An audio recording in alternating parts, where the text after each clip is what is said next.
pouvez nous raconter cette période du MLAC, vos actions, comment ça se déroulait? Bon, alors le MLAC au départ, ça a été le GIS, le groupe Information Santé, qui était le groupuscule gauchiste de la fac de médecine et dont je faisais partie.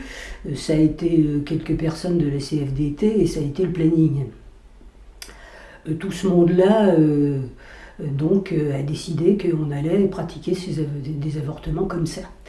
Alors, c'était au départ très, très groupusculaire, mais ça s'est répandu extrêmement vite et il y a eu un soutien populaire considérable. Quand le MLAC a été à son maximum, disons, il y avait 120 MLAC rien que dans la région parisienne, des groupes constitués de quelques 10-15 personnes de volontaires qui œuvraient pour la libération de l'avortement. Et donc qui pratiquaient des avortements clandestins. Donc ça se passait de la façon suivante: la personne qui voulait avorter prenait contact, ensuite ça se passait avec une personne qui restait à côté d'elle, plus une autre qui faisait l'avortement. Ça se passait au domicile d'une tierce personne, c'est-à-dire ni de la personne qui faisait l'avortement, ni de celle qui subissait l'avortement. Il y avait des règles de clandestinité, hein. Donc, à l'époque, on n'avait pas le droit de fouiller les voitures, donc le peu de dossiers ou de matériel était stocké dans les voitures, bien sûr, et on se transportait. J'arrivais avec 2 valises de matériel qui comportait de quoi pallier à une panne de courant, parce que évidemment il n'y avait de quoi aborder telle ou telle complication, de quoi voilà. Et c'était quand même assez anxiogène, je dirais, en tout cas pour moi, pour la personne qui subissait l'IVG.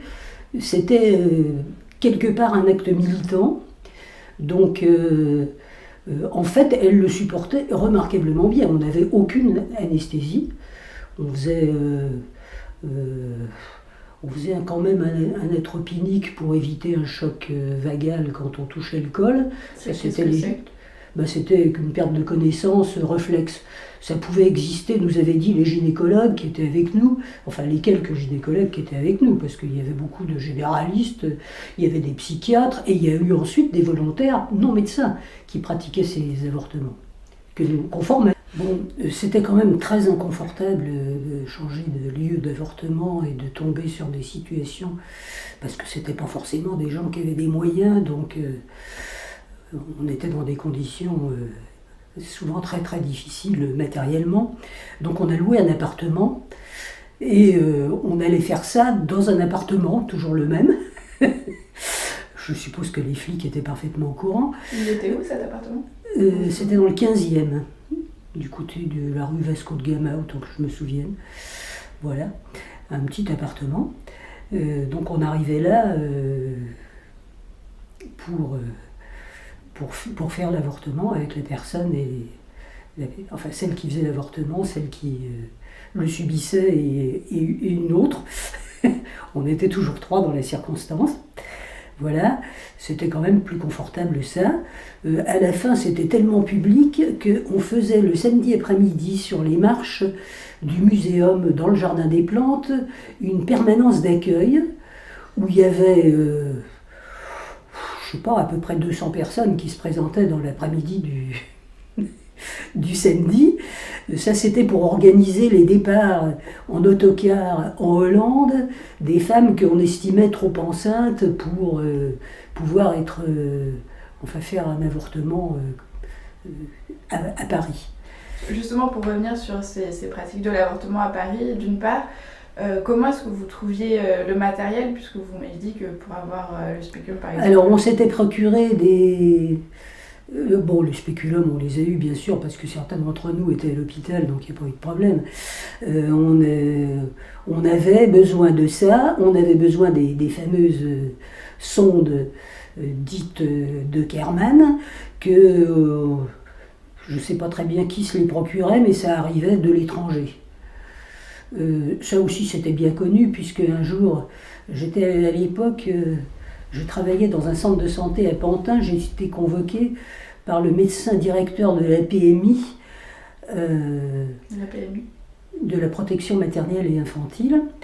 Donc je suis arrivée dans mes petits souliers, elle m'a fait attendre 5 minutes, elle a évacué les secrétaires et autres, et elle m'a dit « Où est-ce que vous achetez vos canules ?» C'est dire que bon, quiconque voulait savoir savait toutes sortes de choses. Mais bon, c'était quand même clandestin. On relevait de la prison, la femme, l'avorteur, enfin tout le monde. Donc c'était clandestin, entre guillemets. Voilà. Donc le samedi après-midi, on organisait les voyages en Hollande. Je faisais des arrêts de travail parce que quand même ça prenait au moins 24 heures, cet départ en Hollande, partait le matin, on revenait le soir.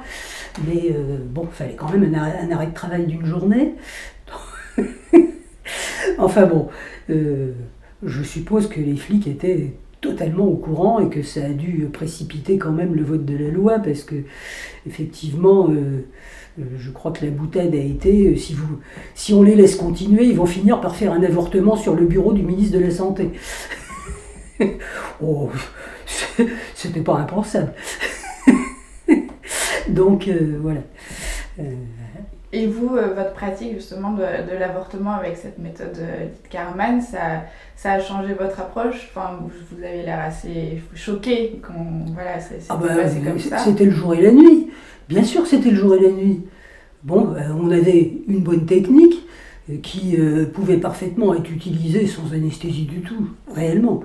Bon, c'est peut-être plus confortable avec une anesthésie, puis le contexte est différent, donc je pense que maintenant il en faut une. Mais bon, à l'époque, c'était un heureux miracle de pouvoir avoir un avortement correct à Paris. Faut vous rendre compte que sinon c'était la faiseuse d'ange.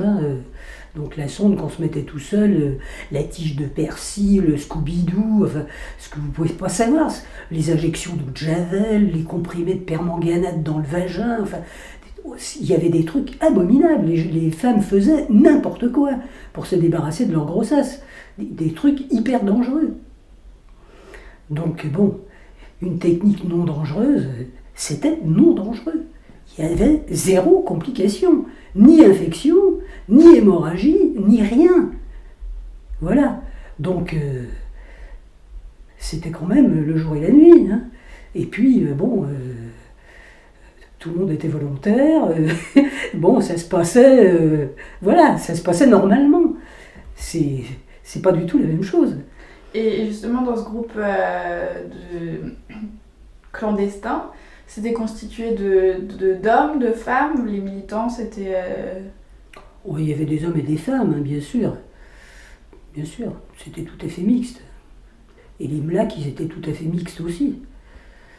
Il y avait beaucoup d'homosexuels masculins qui s'étaient intégrés au MLAC.